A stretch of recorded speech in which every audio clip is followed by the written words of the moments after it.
Siap-siap, tahun 2026 bukan tahun biasa untuk industri otomotif Indonesia. Bukan karena satu model baru, bukan juga karena satu merek besar. Tapi karena gelombang brand mobil baru yang siap masuk dan sebagian sudah menunjukkan sinyal sangat jelas. Menariknya, brand-brand ini datang bukan dari satu negara, tapi dari Cina, Korea Selatan, hingga segmen premium global. Dengan satu benang merah yang sama, yaitu teknologi, elektrifikasi, dan positioning yang agresif. Nah, brand apa saja yang diprediksi masuk Indonesia di tahun 2026? Simak videonya, kita akan bahas satu persatu.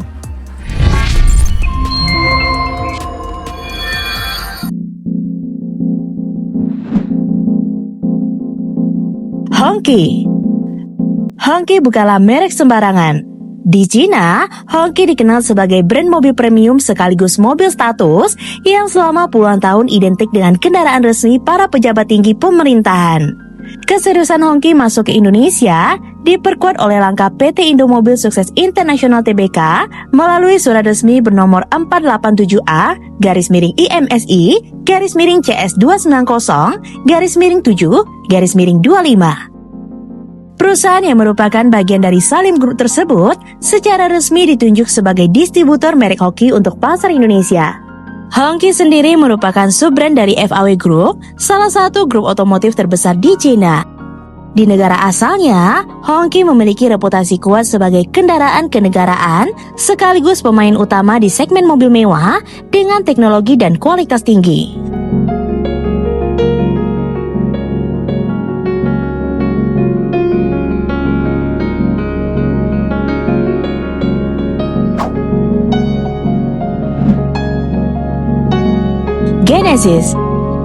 Genesis merupakan merek mobil premium milik Hyundai yang keberadaannya sempat diperkenalkan ke publik Indonesia saat Genesis G80 dan G80 Electrified digunakan sebagai kendaraan VIP pada KTT G20 2022. Penggunaan Genesis pada ajang internasional tersebut menjadi tolok ukur awal penerimaan pasar.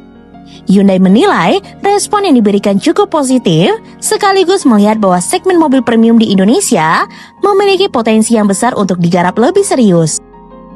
Dengan positioning tersebut, Genesis dipersiapkan untuk bersaing langsung dengan merek-merek premium Eropa dan Jepang seperti BMW, Mercedes-Benz, dan Lexus.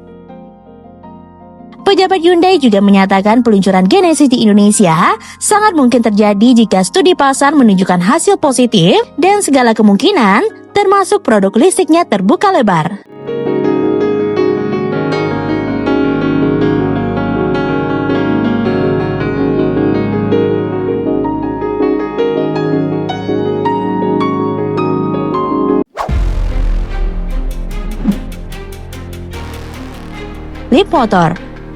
Leap Motor diperkirakan masuk pasar Indonesia pada tahun 2026 dibawa oleh Indomobil Group.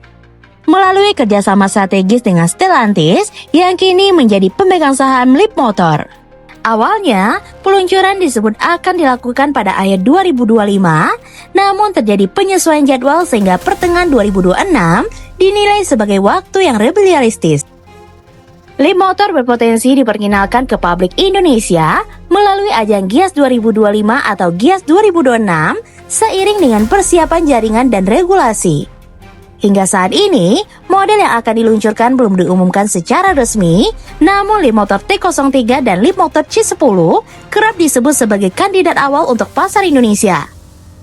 Indikasi keseriusan terlihat dari temuan unit Leap Motor yang diduga T03 tengah menjalani uji coba di Jakarta, menandakan proses persiapan sudah berjalan.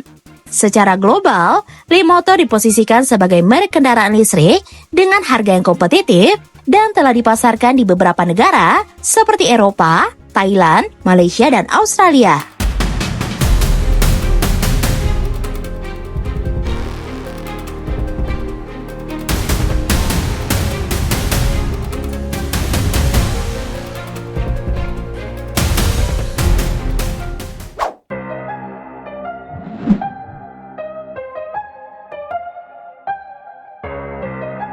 Aika dipastikan masuk pasar Indonesia pada tahun 2026. Merek ini merupakan sub-brand dari Chery Group dan akan melakukan debut resmi di Indonesia melalui ajang Indonesia International Motor Show 2026 yang dijadwalkan berlangsung pada 5 sampai 15 Februari 2026. Model yang paling diantisipasi adalah iCar V23, sebuah SUV listrik bergaya kota dengan desain retro modern yang sebelumnya sudah diperkenalkan di pasar seperti Malaysia dan Thailand. Kehadiran model ini menempatkan iCar di segmen SUV listrik dengan karakter desain yang berbeda dari EV konvensional. Selain itu, iCar direncanakan dirakit secara lokal atau CKD, sekaligus memenuhi persyaratan TKDN atau tingkat komponen dalam negeri. Langkah ini menunjukkan komitmen jangka panjang Chery melalui iCar, sekaligus mendukung strategi elektrifikasi nasional.